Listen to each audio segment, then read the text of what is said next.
మీ business ఏదైనా మీ ఊర్లో promotion చేయాలంటే అది సుమన్ టీవీతోనే సాధ్యం. ఇప్పుడే సంప్రదించండి. కొత్త ప్రభుత్వం వచ్చిన తర్వాత నూతన మద్య విధానాన్ని అమలు చేయడానికి కేబినెట్లో నిర్ణయం తీసుకోవడం జరిగింది. తదుకు అనుగుణంగా ప్రస్తుతం ప్రభుత్వం జీవోలన్నీ ఇష్యూ చేయడం జరిగింది. రేపు ఈ నెల 12వ తారీఖు నుంచి నూతన మద్య విధానం అమలు జరగబోతూ ఉంది. అందుకు గాను ఈ రోజు నుంచి 9వ తారీఖు వరకు మనం ప్రైవేట్ షాపుల్ని టెండర్స్ కాదు అప్లికేషన్స్ ఇన్వైట్ చేయడం జరుగుతూ ఉంది. మన విజయనగరం జిల్లాలో 153 షాపుల్ని ప్రభుత్వం కేటాయించడం జరిగింది.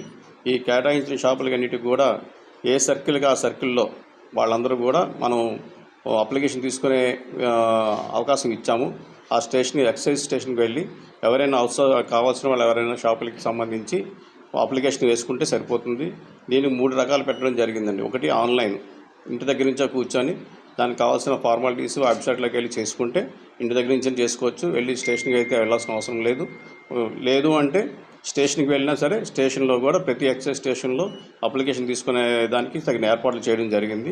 యాక్చువల్గా ఈరోజు ఉదయం నుంచి తీసుకున్నాము, కానీ కొంచెం ఏర్పాట్లు లేట్ అవుతున్నాయి. రేపటి నుంచి అయితే ఖచ్చితంగా అన్ని ఎక్సైజ్ స్టేషన్లో మనకి అప్లికేషన్ తీసుకుంటూ ఉంటారండి.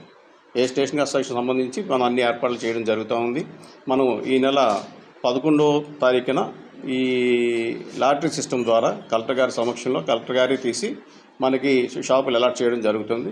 12వ తారీఖు నుంచి అన్ని ప్రైవేట్ షాపులు జరుగుతాయి. మీకు తెలిసి ఇప్పటివరకు కూడా గవర్నమెంట్ షాపులు నడుస్తూ ఉన్నాయి. ఇంతకుముందు 2019 నుంచి ముందు ప్రైవేట్ షాపులు ఉండేవి. తర్వాత గత ప్రభుత్వం మొత్తం ప్రభుత్వ షాపులు నిర్వహించడం జరిగింది. మళ్ళీ ఇప్పుడు ఈ ప్రభుత్వం మళ్ళీ పాలసీ మార్చి ప్రైవేట్ షాపులకి ఇవ్వడం జరుగుతుంది. అందులో భాగంగా మనం ఇప్పుడు ఈ షాపుల్ని మనం ప్రైవేటు వారికి కేటాయించడం జరుగుతుంది. అందులో భాగంగా ఈ ప్రాసెస్ అంతా జరుగుతూ ఉంది. ఇప్పుడు మనకి విజయనగరం జిల్లాలో 153 షాపులు కేటాయించడం జరిగింది. దానికి కూడా 4 రకాల స్లాబులు చేయడం జరిగింది. మండల వైజ్ అండి, ఒక మండల వైజ్ మున్సిపాలిటీ, మున్సిపల్ కార్పొరేషన్ లాంటి కొన్ని యూనిట్లుగా తీసుకున్నాం.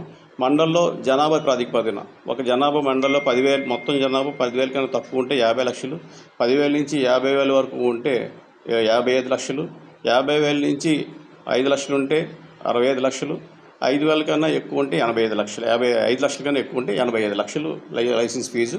ఇది ఒక సంవత్సరానికి వర్తిస్తుందండి. నెక్స్ట్ ఇయర్ దీని మీద 10% వేసి మళ్ళీ నెక్స్ట్ ఇయర్ ఇస్తారు, ఒక రెన్యువల్ ఇస్తారు. అంటే ఇప్పుడు ఇచ్చిన లైసెన్సు 2 సంవత్సరాలు, అంటే సెప్టెంబరు 30 తారీఖు 2026 వరకు ఈ పాలసీ అమల్లో ఉంటుంది. ఆ తర్వాత మళ్ళీ లాటరీ సిస్టమ్ ద్వారా మళ్ళీ కేటాయించడం జరుగుతుందండి. ఇది ప్రస్తుతానికైతే మనం అన్ని ఏర్పాట్లు జరిగింది. మనం ఈ 11వ తారీఖున ఈ లాటరీ సిస్టమ్ అనేది మనకి ఇక్కడ ఆడిటోరియం, ఆనంద్ గజపతి ఆడిటోరియంలో మనం నిర్వహించడం జరుగుతుంది ఉదయం 8 గంటలకి. అప్పుడు మీ అందరినీ కూడా మళ్ళీ పిలవడం జరిగింది. మీ సమక్షంలోని, కలెక్టర్ గారి సమక్షంలోని, ఎవరైతే అప్లికేషన్ పెట్టుకున్నారో వాళ్ళందరి సమక్షంలోని లాటరీ ద్వారా ఈ షాప్ కేటాయింపుని సెలెక్ట్ చేస్తారండి. అలాగే ప్రతి అప్లికేషన్కి నాన్ రిఫండబుల్ అప్లికేషన్ ఫీజు ఉంటుంది. ప్రతి దానికి అది జనాభాతో సంబంధం లేకుండా 2 లక్షల రూపాయలు కట్టాల్సి ఉంటుంది. లాటరీలో వస్తే వస్తుంది, లేకపోతే 2 లక్షలు కూడా మళ్ళీ తిరిగి రావండి.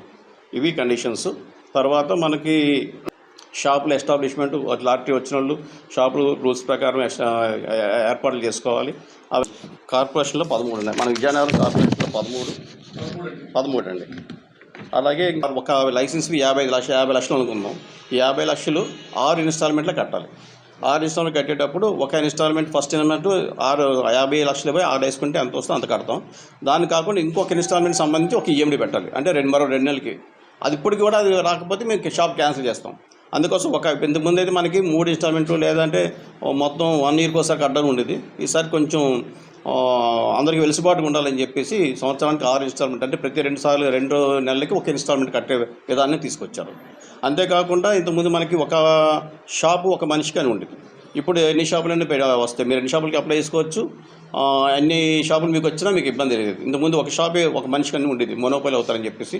కానీ ఈ విషయాలను మనకి చాలా ఇబ్బందులు వచ్చినాయి కాబట్టి, ఎందుకంటే మనం వాళ్ళకి ఇచ్చినప్పుడు వాళ్ళు బినామీల ద్వారా అప్లై చేసుకుని ఇవన్నీ జరిగినాయి కాబట్టి దాని బదులు వాళ్ళకి ఇద్దామని చెప్పేసి మనం ఇవ్వడం జరిగింది. ఒక మనిషికి ఎన్ని షాపులైనా రావచ్చు, ఒక మనిషి ఎన్ని షాపులకైనా అప్లికేషన్ వేసుకోవచ్చు. దాని మీద ఎటువంటి రిస్ట్రిక్షన్స్ లేవు. ఇది ఏ జిల్లాకి కొత్త జిల్లానండి. ఇదే సేమ్ ప్రాసెస్. మీకు షాపులు ఒక్కటే నెంబర్ మారితే తప్పించి మిగతాది ఏ జిల్లాకి ఆ జిల్లా. మన్యంకి వేరేగా ఉన్నాయి. మన్యంకి 52 షాపులు ఇవ్వడం జరిగింది, మనకి 153 షాపులు ఇవ్వడం జరిగింది. ఇలా ప్రతి జిల్లాకి ఏ జిల్లాకి నోటిఫై చేయడం జరిగింది. ఆ జిల్లాలో కూడా మండలాలు, మున్సిపల్ కార్పొరేషన్, మున్సిపాలిటీస్కి సంబంధించి నోటిఫై చేయడం జరిగింది. ఇప్పుడు ఓపెన్ చేస్తున్నాము, మాట్లాడడం జరిగింది. వాళ్ళు ఏదో ఉద్యోగ భద్రత కావాలని చెప్పి అడుగుతున్నారు. దాని మీద 5వ తారీఖున కమిషనర్ గారు ఒక అపాయింట్మెంట్ ఇచ్చారు వాళ్ళ స్టేట్ అసోసియేషన్కి. వాళ్ళతో మాట్లాడి వాళ్ళకి ఏమైతే ఇబ్బందులు ఉన్నాయో ప్రభుత్వం ఆ ఇబ్బందులన్నీ కూడా ప్రభుత్వం దృష్టికి తీసుకెళ్తామని చెప్పి మాట్లాడడానికి రమ్మన్నారు. దాని తర్వాత ఇప్పుడు వాళ్ళందరూ కూడా ఇప్పుడు షాపులు తీస్తున్నారు. దానివల్ల ఇప్పుడు ఇబ్బంది లేదు.